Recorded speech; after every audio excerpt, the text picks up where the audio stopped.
سلام دوستان، وحید عباسی ام، عکاس طبیعت و منظره. تو این ویدیو میخوام یکی از مهمترین تجهیزاتمو بهتون معرفی بکنم. وسیله‌ای که تو همه سفرها همراهمه و تو همه پروژه عکاسی تقریبا ازش استفاده میکنم. این وسیله چیزی نیست جز لنز لاووا 12 میلیمتر اپرچر 2.8.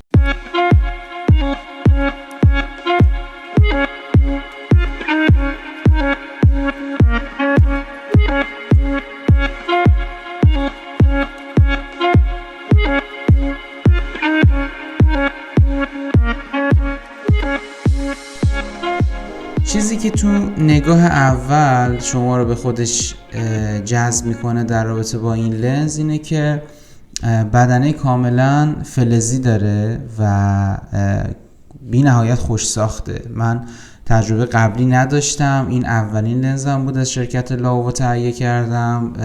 شک داشتم اصلا موقع خریدش، با حالا تجزیه تحلیلایی که کردم و ریویوهایی که ازش دیدم واقعا نظرم رو جلب کرد که این لنز رو تهیه کنم. از اونجایی که من عکاسی طبیعت و معماری انجام میدم، این لنز گزینه خیلی خوبی بود برای اینکه بتونم حالا پروژه‌مو پیش ببرم. به اضافه اینکه این لنز آلترا وایده و زاویه دید خیلی خوبی میده.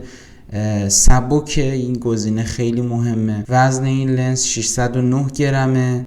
نکته دیگه ای که این لنز داره اینه که یک عبارتی روی کارتونش و همینطور روی لنز و ریویوهایی که دیدم نوشته و اون عبارت چیزی نیست جز Z-D، یعنی دیستریشن این لنز صفره.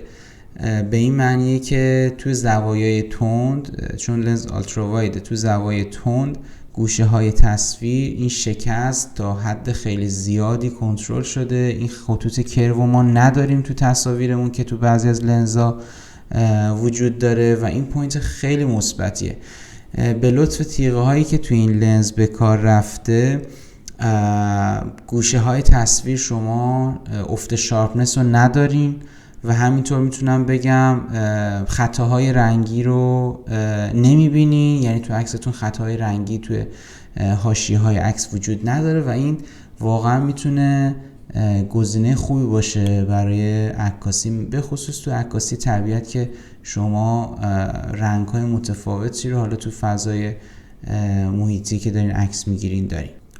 اپرچر این لنز از 2.8 شروع میشه تا 22 و همینطور فوکس منوال داره.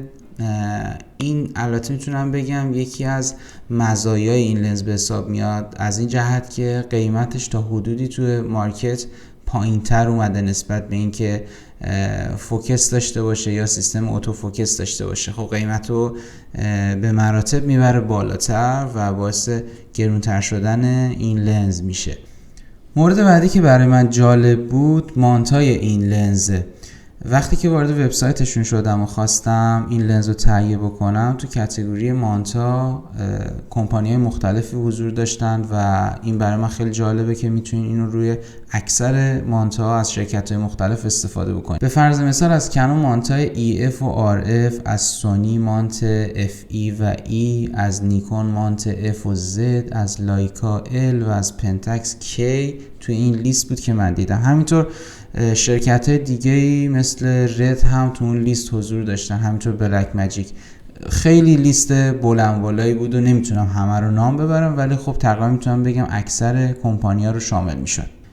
یک مزیتی که این لنز داره آی فراگ یا چشم قورباغه‌ایه که یک، حالا اگه توی تصویر مشخص باشه، یک انحنای کروی رو شما دارین میبینین و این باعث میشه که گرد و غبار و رطوبت به لنز نفوذ نکنه، تا حدی جلوی این موارد رو بگیره و توی شرایط آب و هوای نامساعد میتونه جلوگیری کنه از نفوذ گرد و غبار و حالا رطوبتی که وجود داره تو محیط.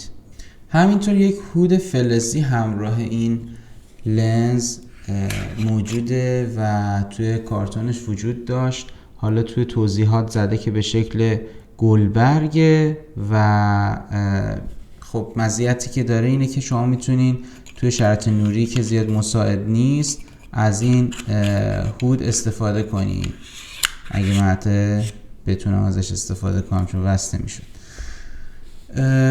در مجموع بعد از حالا تقریبا میتونم بگم 2 سال استفاده از این لنز من راضی بودم از عمل کردش. نمونه عکساش هست، حتما تو این ویدیو میذارم ببینیم با هم دیگه. بیشتر از همه از شارپنسش خوشحال بودم، چون واقعا کیفیت عکسام با استفاده از این لنز به هیچ عنوان پایین نیامد، افت کیفیت نداشتم. همینطور تو تایم لپسایی که داشتم استفاده میکردم کاملا اون شارپنس خودش رو حفظ کرد. این لنز رو شما الان فکر کنم میتونین تو بازار با 2 رنگ دلخواه تهیه بکنین، یعنی هم رنگ نقره‌ایش موجود هست، هم رنگ مشکیش که من مشکیش رو دارم. و همینطور میتونم بگم قیمتش هم خیلی معقوله. این لنز تقریبا زیر $1000 قیمتشه و به نظرم گزینه خیلی خوبی میتونه باشه اگر عکاسی طبیعت و اگر عکاسی معماری انجام میدین و بهش علاقه دارین. در آخر خیلی ممنونم که کامل این ویدیو رو دیدین. امیدوارم که سابسکرایب کنین و بتونم حالا براتون توی برنامه‌های بعدی از تجهیزات دیگه که خودم استفاده میکنم نام ببرم و درباره‌اش کمی توضیح بدم. خیلی ممنونم.